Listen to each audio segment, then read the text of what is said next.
Thanks, everybody.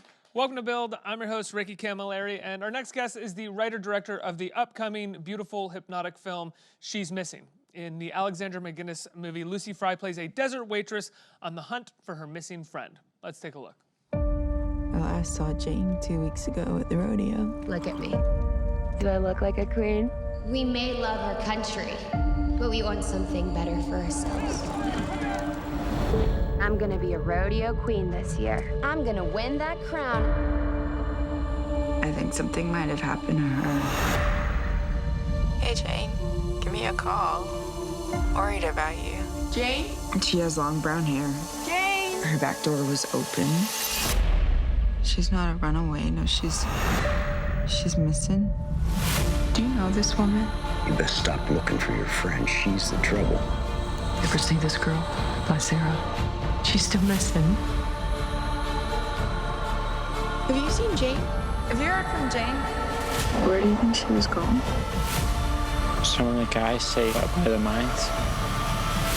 The desert, it'll swallow you up. I got something that'll help you find Jane.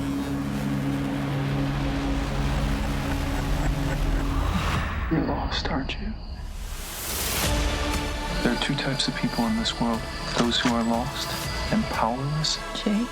and those who have found their place. You can be part of something. The American dream has been taken away from us. You can have power. The American dream has been taken away from me.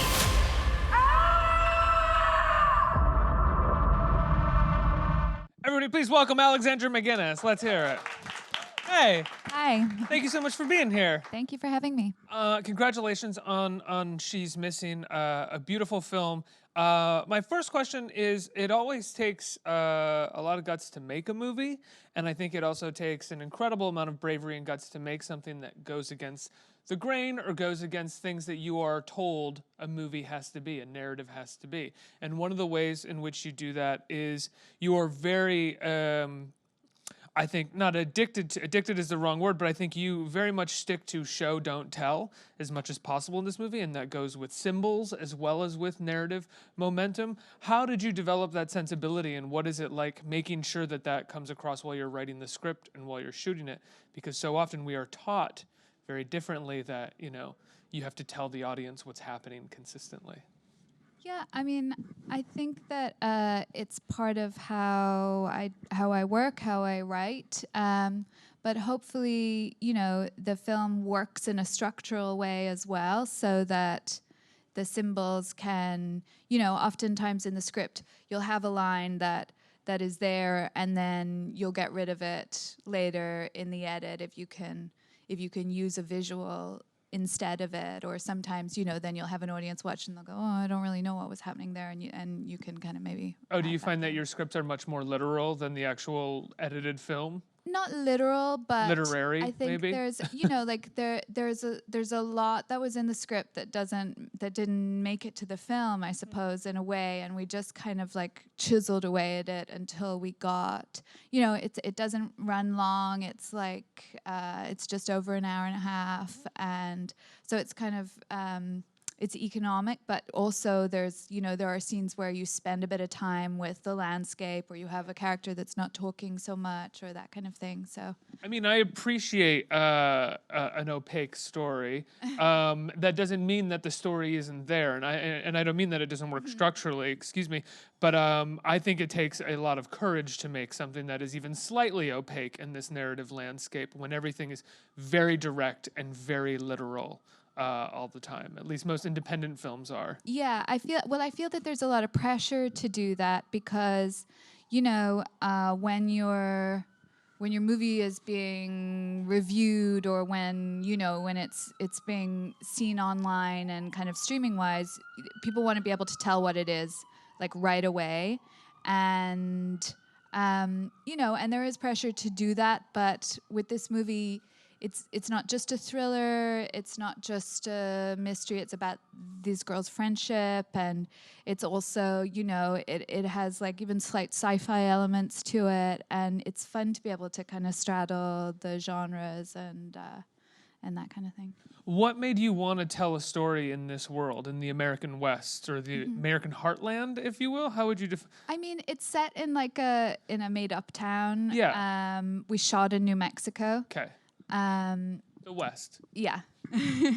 I mean, it's supposed to be set in a border town, which I mean, New Mexico is as well. But I'm from Ireland, and I had always been back and forth to America, but I kind of moved here in 2013, and to California, and I started doing a lot of driving around the desert, Californian desert mainly. You barely have your accent anymore. I'll tell I you. do. Except I when mean, you it's said like Ireland. I mean, Yeah. it's the Irish accent is kind of transatlantic anyway, so it sort of it gets swallowed up by America. But I started driving around, and I had never really been to the desert before, and I found it very unusual and inspiring, and so I knew I wanted to tell a story there. And I went to a rodeo for the first time, and I didn't know there was this kind of rodeo queen thing, and I knew I wanted to have a story about a rodeo queen who wasn't so docile, who had something to say as well. And also I visited a town that had a lot of missing posters in it, and it was just off of the highway, and I thought that was like an interesting starting point. I did some research on some of the stories of these missing girls, and there's nothing that anyone would recognize from a real life story, but it was like a jumping off point. The opening scene of the film, these two girls out in the desert, their relation, like a very physical relationship with the two with them. Was that a starting point as well, in the sense that you saw this desert landscape and you were like, I would just like two figures kind of floating through it and develop their relationship through that image? Well, I wanted to tell a story about female friendship, and one that kind of wasn't exactly plain sailing, where there's a kind of codependency, or the sort of like obsessive friendships that you have when you're in your teens or early 20s. And I suppose that was one of the starting points, that the idea of this friendship and asking the question, like, is a friendship worth like keeping on with if it might destroy you, or and I wanted the girls to be, have different points of view, and the actresses were just, they were quite physical, and the landscape was so beautiful that it made sense to shoot these big, wide shots with them, kind of, like giving them space. I'm going to ask a broad question, because you use the term female friendship, and I feel like I hear that term a fair amount. And it's this interesting categorization of friendship, and I'm wondering what to you defines female friendship versus friendship or male friendship. I don't think that there's necessarily a difference. I just think that there's not that many films where that's the central relationship. Like, usually, I mean, or you can have these sort of buddy movies that are about that, or that kind of thing. But I mean, there's movies like My Summer of Love, I think, is like a similar relationship, or no, I mean, I think that you can have those sort of friendships as men or with men and women, but this was a relationship that was something that I had experienced with several times with when I was like in my late teens. How did you come across Josh Hartnett as a kind of cult leader?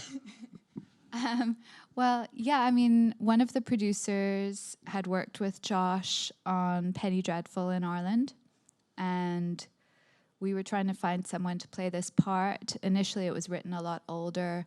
We looked at women as well, and then and Josh's name was floated, and I think he's interesting because he's one of these actors that was very present at a certain point, and was a big movie star, and now he's doing more interesting independent films, and you kind of, when you use him in a film, you have his history as a movie star is kind of there as well, because people know who he is. Yeah, and you almost forget his movie star charisma. Like there was a reason he was a movie star, and when he pops up, and the first time he pops up in the film, it's not just like, oh, it's Josh Hartnett. It's like, oh, there's like, who's this guy? Yeah, What's it's like this he's character? very radiating charismatic, something. Yeah. and that's why he was who he was, or who is who he is. Yeah, he radiates something very quickly, a presence, and it's like, oh, is every girl attracted to this man right now? What's going on with this character? Yeah.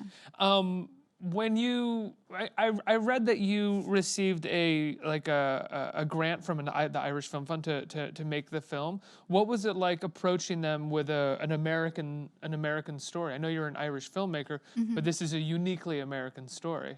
I mean, Screen Ireland supported my first film as well as this one, and they like to support Irish talent. As you have to hire a certain amount of Irish talent as well, and use the money for either spend it in Ireland or on Irish people. So we did all of the post-production in Ireland, so it goes back into the economy is the idea. And then, basically everything that we spent in America had to be from somewhere else. So you went back to Ireland to do post on the movie? Yeah. Wow. And how long was your post-production process? Because you said you whittled it down and cut a lot of stuff from the movie. It was a long process, I would say, the post-production. It was like every independent film these days, it's like a short shoot. It's like, 19 days and then you're 23 days, and you're out. And like my first film, I know we had at least 30 days and the budget was lower, but it's now like, people have got it. You just have to get in and out. And with the post, we spent 3 months doing like the first part of the editing, and then it wasn't quite right. Went back and did all the sound and everything. There. You said you had whittled it down, and I'm curious, what was it like when you saw your first assembly cut? Because I genuinely love the stories of the first assembly cut feeling.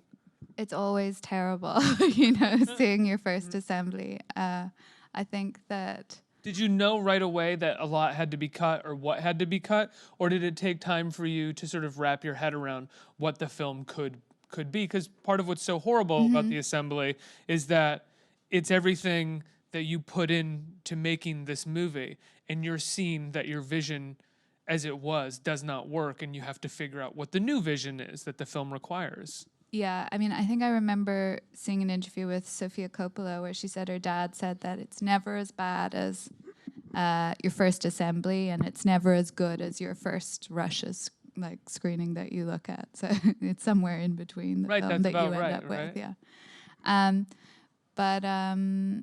Yeah, I mean, we tried it in a lot of different directions. I think that the great thing about editing is that you can bring the film what you might not have had time to do during the shoot. If you have options, you can make a whole bunch of different films and see which is the version that works. We tried a version that had a timeline that jumped around, and there, so it's almost like the Eiza Gonzalez character is like a memory in a version that we tried, and then it ended up working better as written, not surprisingly, but it was. I have a friend in Ireland who's a director, Lance Daly, and he said to me once, he's like, there's only one cut of each film, which I don't necessarily agree with, but I think it's kind of a terrifying thing to say to someone when they're in the process of the edit, because you're like, oh well, did I get the cut? Did I get to it? And you always want to go back in. Well, the cut. I mean, that kind of means there's only one cut because eventually you're done. Eventually that's you're the done cut. and you'll be cut off, Yeah. basically. Yeah. So Maybe that's the cut when you Yeah. get cut off. When There's you only get one cut cut. off. It's you getting cut off. Yeah. We have a question coming in from Twitter. It's what challenges did you come across with the film having 2 female leads and a female director? I'm not sure what challenges someone would have specifically based off of those things, but take on the question. I don't think we had any challenges in that regard. There wasn't an issue. I mean, that we didn't come up against that in like when looking for funding. It was, it's difficult to get funding for a movie no matter what. I think these actresses were there. It was tough to film in New Mexico in the heat, but they were pretty up for it, and we had a good time. You have a character in the film that is builds border detention facilities for immigrants coming across the border, and you even have him say something that you would hear as a soundbite from someone who does that or someone who supports these detention facilities, which is that they're coming across illegally, and so therefore they have to be put somewhere. Yet you don't dive into the politics or anything, nor does it even feel like you judge his character for what he does. This is kind of how he lives. This is how he has to survive in this area. What made you want to approach that way and approach that character that way? I think when I wrote the script initially, it was before Trump was elected, and that came about just kind of not so long before we shot, or obviously the script changed when that happened, and it's not mentioned directly in the script, but it's very much in the part of the world that would have voted for Trump, and it's not mentioned, but there is like an element of the kind of sexism and chaos that his presidency has inspired, I think. And that character, when I was going to a couple of rodeos in research for the film during Obama's presidency, I met someone who worked for ICE, who worked quite closely with Obama, actually, and I was asking him about that, and it wasn't so clear cut, and he was really trying to be involved in immigration reform, and he was working with the government on that, and then everything, I suppose, changed, and I thought that there was elements of him that went into that character, and I didn't want to judge him outright, but the lead character, Heidi, does question him about it. I think we have 2 more questions. Hi, thank you for coming in. Hi. I was wondering, what are your own personal methods for fighting writer's block?